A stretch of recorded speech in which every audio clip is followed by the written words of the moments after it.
Hello, est-ce que ça vous parle? Oui, aujourd'hui on va parler de Wakfu, et plus particulièrement du personnage qui m'a fait plonger dans le monde du doublage, Amalia.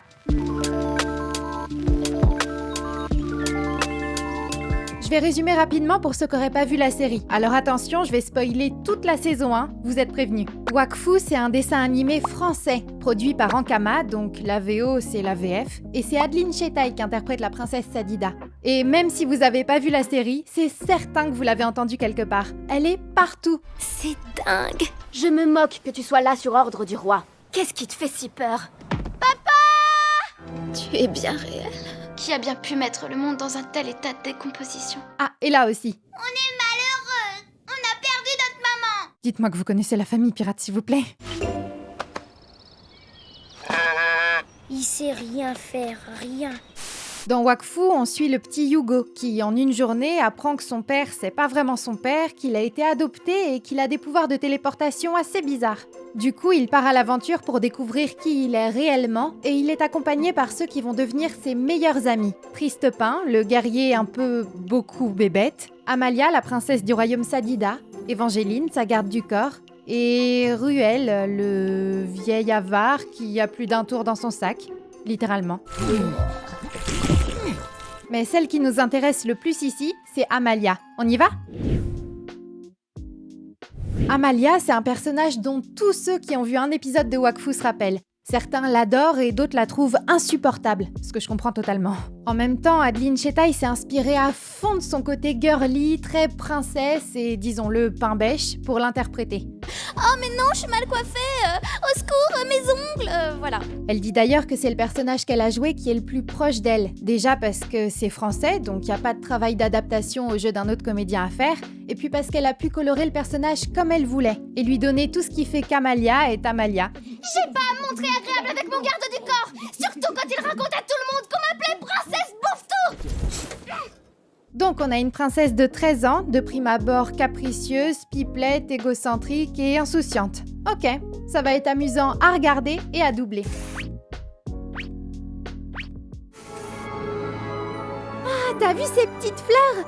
C'est absolument adorable. J'aime bien me balader. Bon, c'est vrai qu'on aurait pu s'arrêter à Emelka. Les auberges de Cambrousse sont toujours pleines de surprises. Dame Camélia m'a raconté qu'une fois, elle a entendu un yopre demander du rap de café dans sa soupe parce qu'il aimait bien le côté croustillant. Mais franchement, le feu de camp, la belle étoile, tout ça, c'est quand même plus l'aventure que l'auberge, non? Dommage que notre aventure ne dure que quelques jours. C'est tout? Je veux dire, la prophétie ne sera peut-être pas aussi facile à réaliser. Si ça se trouve, on va se perdre dans la forêt ou se faire attaquer par de beaux brigands. Et puis les dragodins ont l'air fatigués. On devrait ralentir un peu la marche. Il tombe vraiment bien ce rêve prophétique quand même. Pile poil la veille de l'anniversaire de votre frère, avec qui vous veniez encore de vous disputer. Ah, tu sais comment sont les prophéties, elles te tombent toujours dessus sans prévenir. C'est ça, prenez-moi pour une yope. Bon bah c'est pas tout ça, mais c'est cuit. Les bouts blancs, c'est des racines. Ah, C'est bon, hein? C'est bon. ça a le goût de l'aventure. Vous avez vu? Là, c'est la première scène dans laquelle elle apparaît et on met déjà l'accent sur le fait qu'elle écoute pas vraiment son interlocuteur, qu'elle parle sans s'arrêter et qu'elle a visiblement fomenté tout un plan pour partir à l'aventure sur un caprice. Mais heureusement, ce personnage est loin de ne se résumer qu'à l'archétype de la princesse insupportable.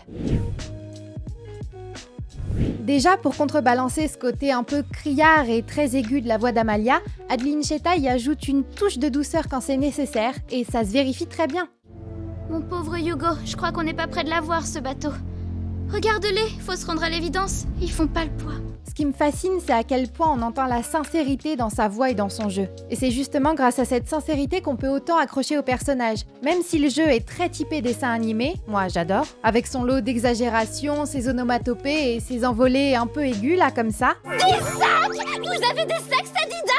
Le mien est complètement démodé. Et bah ça nous sort jamais de l'histoire. Et quand le doublage se fait oublier, c'est signe qu'il est réussi. Personnellement, c'est avec ce personnage que j'ai commencé à m'intéresser au doublage, que j'ai cherché qui faisait la voix de qui, que j'ai fait des liens entre différentes séries, et du coup c'est pour ça qu'elle me tient vraiment à cœur. D'ailleurs, en cherchant des scènes pour cette vidéo, j'ai remarqué quelque chose que j'avais pas du tout vu lors de mon premier visionnage. D'un côté, Amalia souligne tout le temps le fait qu'elle n'est pas une princesse. T'as raison, Eva. Si on est parti à l'aventure, c'est pas pour se chamailler comme des princesses princesse pourri gâtée. Mais en même temps, elle en est très fière quand la situation lui donne l'avantage.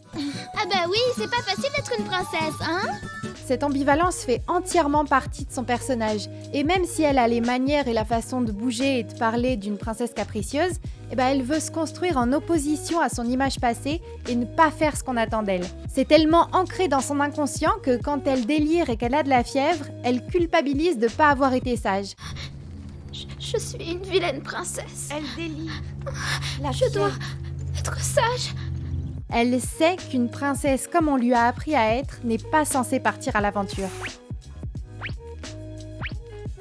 Moi aussi, j'aimerais l'aider à retrouver sa vraie famille, mais... Mais une princesse, ça ne part pas à l'aventure. Une princesse est une belle petite plante fragile. Je connais le couplet, tu sais. Mon frère et mon père me l'ont chanté sur tous les tons. Sauf que moi, j'en ai marre de jouer les potiches fleuries. J'aimerais partir à l'aventure et parcourir les forêts du monde. Nous pouvons en parler au roi. Il nous laissera peut-être aider Hugo. Tu crois vraiment? Tu connais mon père, il aura la broussaille en feu. Et tout ce qu'on récoltera, c'est une volée de bois vert. Mais Amalia, c'est pas du tout une empotée à trimballer partout et à protéger, hein. Non, c'est un personnage fort et utile, de par son caractère et ses cordes vocales. Une brosse! Qu'on me donne une brosse à cheveux! Mais aussi grâce à ses capacités au combat. Liane qui attaque, poupée absorbante, contrôle de la nature, grosse patate aussi. Un élément indispensable à la confrérie du tofu, sans qui les événements auraient pu virer au drame. Vous vous souvenez de la première scène que j'ai redoublée où Évangeline avait du mal à croire Amalia quand elle lui disait avoir eu une vision prophétique? Malgré les apparences, Amalia avait raison. Non seulement elle n'a pas fomenté tout un plan pour partir à l'aventure sur un caprice et fuir son frère, mais en plus, elle l'a fait pour de bonnes raisons. Non seulement elle a bien eu une vision prophétique qui va lui permettre de sauver de peu tout son peuple, mais ce voyage initiatique avec Hugo et ses amis va surtout lui permettre de s'affirmer en tant que princesse du royaume Sadida. Non pas de par son sang ou son titre, mais bien grâce à ses actions. Elle ne fuit pas le danger et est prête à sacrifier jusqu'à sa vie pour protéger les siens. Il se meurt. Tout est fini, Évangeline. Et là où on pensait que c'était juste une pain-bêche égoïste qui refusait de prendre ses responsabilités, en fait c'était tout le contraire. Depuis le décès de sa mère, sa famille est en deuil et peine à se remettre de cet événement. Avant qu'elle ne parte, son frère et son père étaient plus les mêmes, et Amalia vivait avec un cruel manque affectif et un ennui profond, piégée entre le mépris et la surprotection. D'ailleurs, quand elle retourne dans le royaume Sadida à la fin de la saison 1, on découvre que son père s'est retiré près de l'arbre de vie pour rester dans un rêve éveillé, et que son frère gouverne de façon totalement égoïste et immature. Il refuse même de la croire quand elle lui annonce qu'un ennemi surpuissant arrive pour détruire leur arbre de vie et tout leur peuple avec. Père est justement auprès de lui pour en comprendre les raisons. Alors tu m'excuseras si je n'ai pas le temps pour tes fariboles de princesse pourri gâtée. C'est d'ailleurs dans la scène qui suit que je trouve qu'Amalia se réconcilie pleinement avec son rôle de princesse pour l'accepter et en endosser toutes les responsabilités. Quel crétin! Il n'a pas changé d'une feuille, il me considère toujours comme une potiche. Si seulement Hugo et Adamaï étaient venus, ça aurait été tellement plus simple. Tu sais très bien que ce n'était pas possible. Il va falloir nous débrouiller seuls. Oui, tu as raison. C'est ma forêt, mon peuple, mon royaume. Je n'ai besoin de l'autorisation de personne pour le défendre. Si on m'avait dit qu'un jour je vous entendrais prononcer ces mots, princesse. Celle que l'on pensait irresponsable et égoïste était en fait celle qui continuait d'avancer, là où ses proches sont restés figés dans leurs illusions.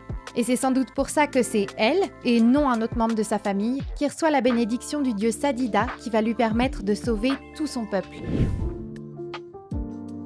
Pour cet épisode, j'ai eu besoin de parler que de la saison 1, mais Amalia, c'est vraiment le personnage qui évolue le plus de toute la série. D'ailleurs, le financement participatif de la saison 4 a été un succès, et normalement, elle est en cours de production. J'ai hyper hâte de voir ce qui réserve à la confrérie du tofu. Et si vous voulez en apprendre plus sur Adeline Chetaille et tous les doublages qu'elle a fait, allez fouiller sur YouTube. Elle donne pas mal d'interviews et c'est des mines d'or pour les passionnés. Pour moi, c'est une très grande source d'admiration et d'inspiration et je suis sûre qu'elle peut le devenir pour vous aussi. D'ailleurs, dites-moi en commentaire si vous la connaissiez ou si vous la découvrez avec cette vidéo. Comme d'habitude, je vous mettrai les bandes rythmos sans ma voix d'ici une petite semaine sur la chaîne, comme ça vous pourrez vous entraîner. Et messieurs, je ne vous oublie pas, il y a déjà 2 bandes rythmos de Triste Pain et Nox qui sont dispo sur la chaîne. Je vous mets les liens en description. Allez, des bisous et amusez-vous bien à doubler.